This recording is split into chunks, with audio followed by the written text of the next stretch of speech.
Hey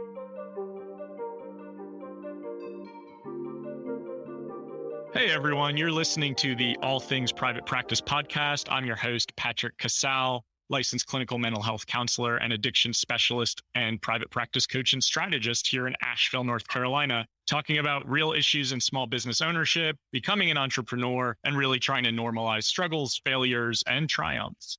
I am here joined today by a friend, Kym Tolson. She is an LCSW and a CSAC, certified substance abuse counselor. Again, another conversation about how none of these license types are the same throughout our country and our system, making it really challenging. Kym, I'm really happy to have you on, and thanks for being here. Thank you. Thank you so much. I'm so glad to be here. Yeah, like you say, I mean, the licenses don't even matter, especially for people like us that are now trying to get out of the direct care world and kind of scale up our practices. It's hard, and I have different guests on here, and they're in different states, and they have different license names, and they all do the same things. And it's just I know. confusing. People will message me and say, "Hey, can an LMSW be credentialed with Aetna in this state?" And I'll be like, "I honestly have no clue." Right. Yeah. I get the same thing with like people asking me, hey, if I take your practice building course, I'm in Arkansas, my license type is this. Can I go into private practice? And I'm like, I have no idea. Ask your board, and like we can go from there. Totally. The conversation that Kym and I are going to have today is Kym is basically scaling up her businesses from private practice and trying to become more of a digital nomad, being able to have alternative streams of revenue and being on the go all the time. And if y'all have listened to me in the past, I take 12 weeks of vacation off a year, but I think Kym wants to even do more than that and be traveling constantly. So Kym, tell us about your journey into private practice and now to where you are today. Oh my God, it's such a journey. It feels like lifetimes ago, really. So I started out in community mental health, of course. I think all of us start there. And, obviously totally burned out like most people do. Then I went to like a private pay group practice kind of situation. And then, from there I was like, okay, I think I'm ready to move on again to do my own private practice. So I moved into like a brick and mortar office. And then, I was doing like you do. I think I was taking 8 weeks of vacation a year, and it just isn't enough. I've got like this wanderlust, like I just want to go. Like I've always been that way. So eventually I took a course to teach me how to do online therapy. That was before COVID, before it was like everybody had to do it, and I did that. And then I started traveling. And then we literally actually sold everything, our houses, our cars, our belongings. And we moved down to just randomly pick the place, Hollywood, Florida, down right by Miami. We moved down here, and then COVID hit. We had this big plan. We were going to hey, we'll go live there for like a month. Maybe we'll move somewhere else and live there for a month, because my boyfriend can also work remotely. So once I got the telehealth thing going, that was the plan. And then COVID hit. So now I've decided, okay, COVID's letting up a little bit.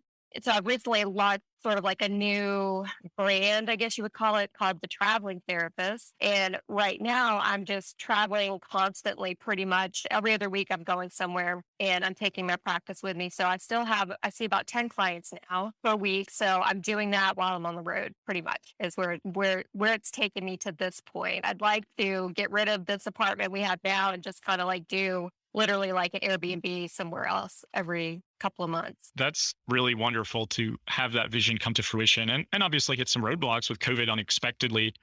How scary, or maybe it wasn't, what did it feel like to just sell everything and just say we're going to kind of try to do this and pursue this dream that we have? It was scary and exciting at the same time. The hardest part was realizing the attachments I had to all my stuff. Yeah.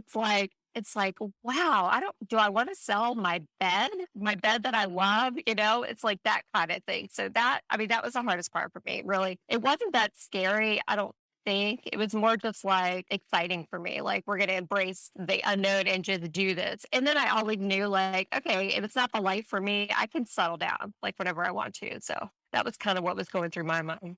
That makes sense. So just not really scared of what was going to happen next, but more so relinquishing possessions and just the things that you were tied to. Yeah, totally makes sense. And now you're traveling, you've got multiple streams of income, and talk about what it's taken to start to do those things, because I think a lot of therapists don't see what can be possible. We have a hard time of realizing our talents and how we can apply them into different areas in business ownership, because typically we're not business owners, or we don't know how to be.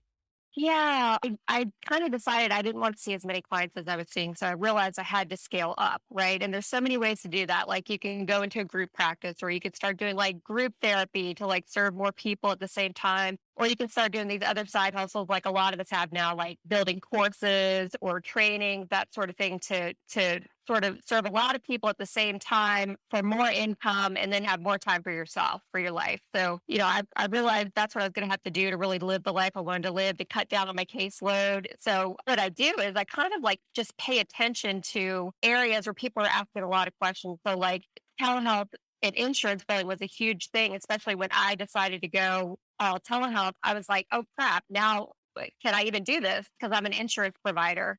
So in my panic, trying to figure that out, I started writing a course, and that led me to say, like, I need to write this for other therapists too, so they can learn to do the same thing and give them the information so they're not in the same place. I was like, okay, I want to travel, I want to do this, but can I even with an insurance based practice? So, and all the while knowing I needed to scale up. So the two things kind of came together, and then I was able to, come up with this course that turned into a side hustle and now brings in income for me. And that's evolved into a bunch of other things from starting that one thing. So it's kind of been cool. Like it was never really the plan, but it's just sort of like evolved into this thing that I've got going on now. That's really cool to see that in succession, and you don't have that plan, and then it starts to get momentum and you start to see what else is possible. And, obviously you have a reputation in the community about really understanding the insurance side of things. And I think that's a place where therapists really struggle again, because like what we don't know, we don't know, and it feels intimidating. So tell us why the insurance side of things. Like it sounds like you're traveling, you recognize the need, and then all of these things start to get created. And does it ever feel frustrating to deal with that topic? Because it is a frustrating Oh my God. situation. Yes.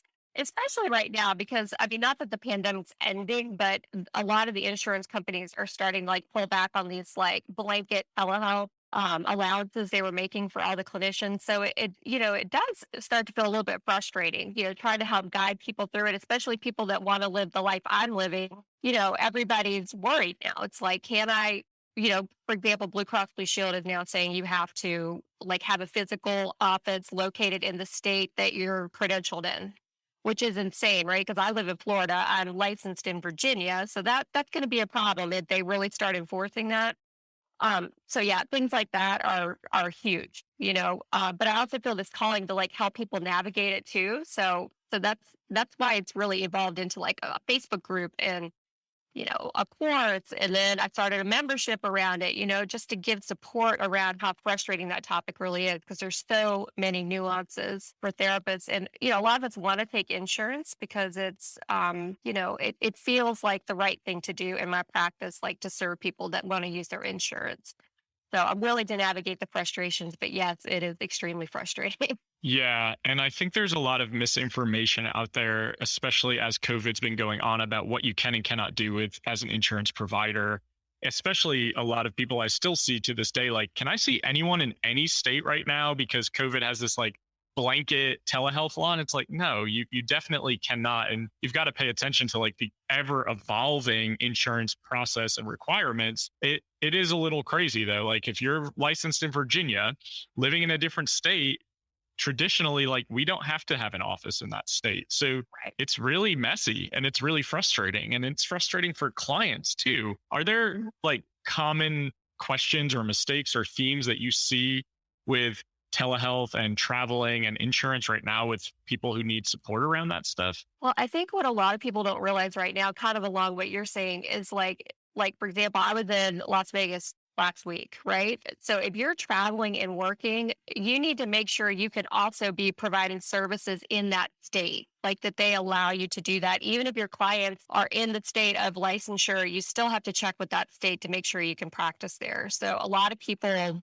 don't realize that. I'm actually in the process of putting together like a complete guide for that. I've contacted every single state in the United States, and I'm waiting to get answers from everybody about that. Like, can you practice in the state like Nevada? You can. So I was able to see clients there, but like South Carolina, they've never given me an answer. And there's a handful of states, I can't think what they are, but they say absolutely not. You cannot be in the state practicing. You must be licensed in the state, even if your clients are in Virginia. So, I guess I would just put that out there to people to caution them, like that's a real thing that you have to pay attention to. Totally. Yeah, that's such a good point. And like, do so at your own risk, people. Like, some people are still going to do it. I'm not going to tell you what to do, but do so at your own risk. And honestly, I don't even know how the hell they would figure that out. But like Right. Kym has said, contact the licensing board, see if you can get answers. That's another frustration is a lot of the times the licensing boards don't even respond. So it's like, just do so at your own discretion and document and cover your asses to the best of your ability with all of that stuff. And I appreciate that you're making a guide like that. That sounds super helpful for people who are asking these Yeah. questions. Thank you. Yeah, I'm doing it for LCSWs, LPCs, and LMHCs. Back to the credentials. But yeah, somebody's helping me with the LPC part. We're going to combine it and do like kind of like a freebie, getting back to the side hustle thing. We're going to make it like a freebie giveaway thing for this traveling therapist course that I'm working on. It's kind of like an Nice. opt-in. Yeah, if that makes sense. Yeah, that makes a lot of sense. And it's funny because in North Carolina, we used to be LPCs until a year ago, where the board decided to change us to LCMHCs, never told anybody. And then it was like, oh, so I have to update all of my paperwork. I have to talk to the insurance companies to see if I have to re-credential. It was a mess. Oh, gosh. Traditional to North Carolina's process, it's always a mess. But yeah, that sounds really cool. And you have a lot of different offerings. So what do you think about the comment where like people are like, I just want passive income? Like, I hear that a lot from people. What's your reaction to that? Nothing's passive. Right.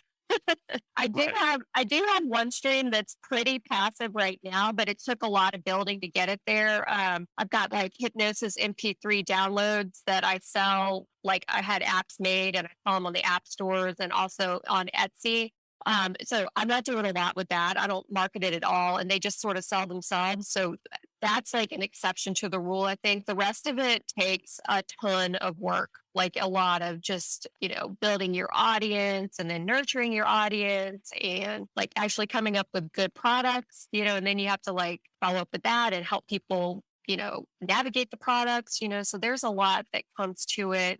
The dream is like to have this evergreen kind of funnel that, people just fall into and then they just buy your stuff and then you just get money in your bank account. But that's usually not how it goes. I know you know that, Patrick.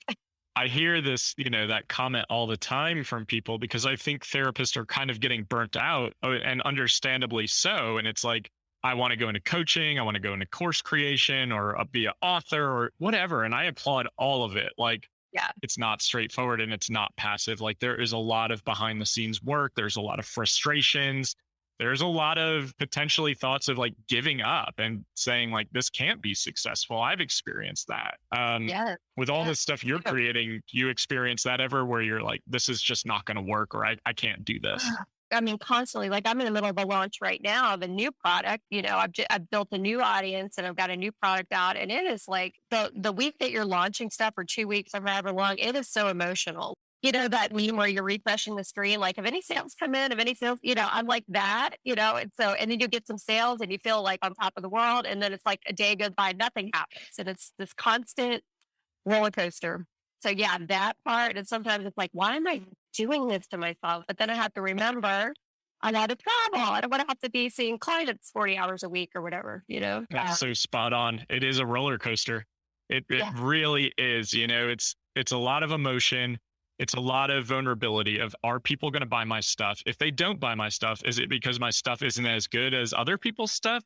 Like, how many shares did I get on this post? And like, did anyone comment? It's really challenging, and it is an emotional roller coaster. It brings up a lot of insecurity sometimes in the moment. It's like, oh shit, I've gotten rid of like my caseload. And what if I don't sell another thing for the rest of my life? Crap. Then what am I going to do? Totally comes up of like, nobody's ever going to buy anything from me again. I got Right. rid of my caseload. My world is going to just implode up in flames. I'm going to have to sell my house. Like, all those fucking crazy thoughts start coming up, and Oh, I know. none of it is rational, and like, sometimes this stuff is about seeing what sticks, and like, you might have a really good idea and it just doesn't work for whatever reason, but then you pivot to something else that does. And I see that a lot. And Yeah. I think that's a really normal part of this process. Yeah, it's what all the big coaches talk about, like when they look back on their path, all the failures of what have led to the success, so I do try to remind myself of that, you know. Yeah, failure leads to success and growth. And I think we need to normalize it. And I've been trying really hard to talk about this. Like, we all fail, we all make mistakes, but that means we're trying and we're putting ourselves out there. And hopefully, we're learning from those mistakes and those failures with how to do something differently the next time. Exactly. Yeah. Learn from it and try not to give up. Don't quit. As an entrepreneur, you have to be resilient and you have to bounce back from things that maybe don't go well. And for any of you starting a practice or thinking about other streams of income, there are going to be times that are going to be hard, like Kym said, like where you question your ability and your competency and whether or not you're ever going to be successful. And that's really normal. So if you're feeling that way, don't despair. Just really recognize that other people experience the same exact things. And it's really more about, do you ask for help or guidance or feedback, or how do you pivot if something doesn't go as planned? And I think we need to have that adaptability to evolve as business owners. Yeah, absolutely. And having a really good support group around you that's going to like cheer you on when you're ready to quit. Has been key for me. I've got this group of like women. We all have Facebook groups. We all kind of like do launching of products, and we just like freak out with each other, like, oh my gosh, and we support each other. Don't give up. It's okay. Like I had to send out a second email with a broken link, that whole thing the other day. And I was like, oh my God, I can't believe I did that. They're like, it's fine. It's okay. It's gonna be okay. Nobody even notices that stuff. I'm like, yeah, you're right. That's so true. People don't notice it. And it's like, but we have a lot invested in it emotionally and energy wise. So it makes sense that we are more critical of the outcome because it's our projects. So it's just interesting when stuff like that happens and then we just shift our energy and our focus. So with all the traveling that you're doing right now, are there specific places that you really want to end up, or is it just going to be like continuous? It's just going to be continuous right now. I don't have a destination in mind. I mean, ironically, living down here in Hollywood, we've realized that we love it here. So it's like we've been traveling to a lot of other places lately, and it's always like when we're there, we're like, you know what? Home is actually better. So we're kind of realizing, I don't know, maybe we already found like our perfect place here. But who knows? We might find some other place that's amazing too. So right now I'm just like in that exploration, like I just love to go to a new place and like immerse myself in the culture and just like live there for a little bit.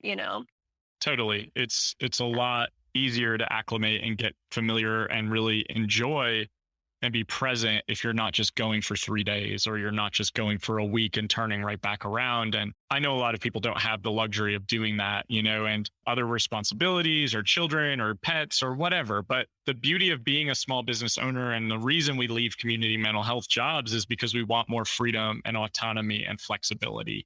And Right. travel is something that I see so often that so many therapists want to do more of, but typically maybe don't even know how.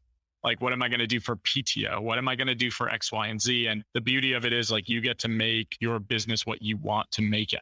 And you get to kind of call the shots and make those decisions. And if you want to work a couple of hours while you're traveling, do it. Don't let other people shame you for that. If you want to just disconnect and disappear, do that too. But yeah, I really love your concept and I love your travel group and just the fact that you're living this like nomad lifestyle right now as an entrepreneur. Yeah, it's been so cool.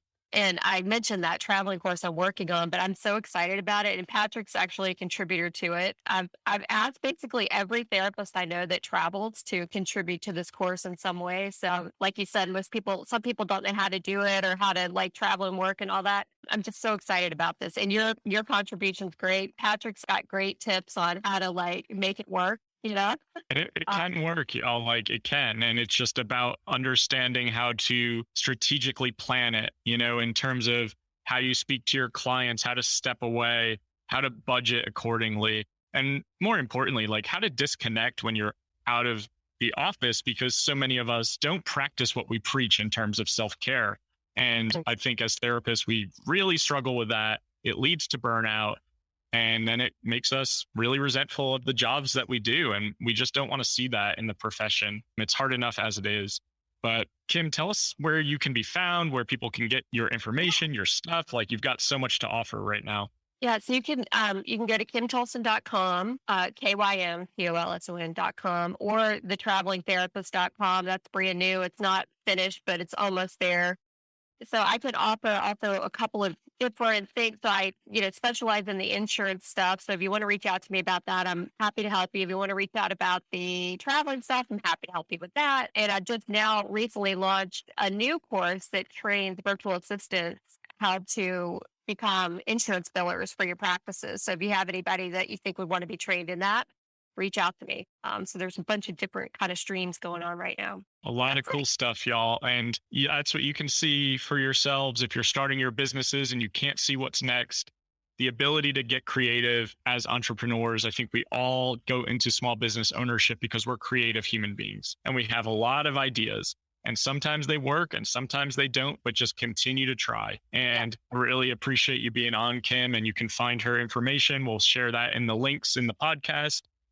Thank you all for listening. Download, subscribe, share podcasts for small business owners and private practice owners to really try to see that there's a lot more out there for you. So tune in next time and we will see you soon. Thanks, everyone.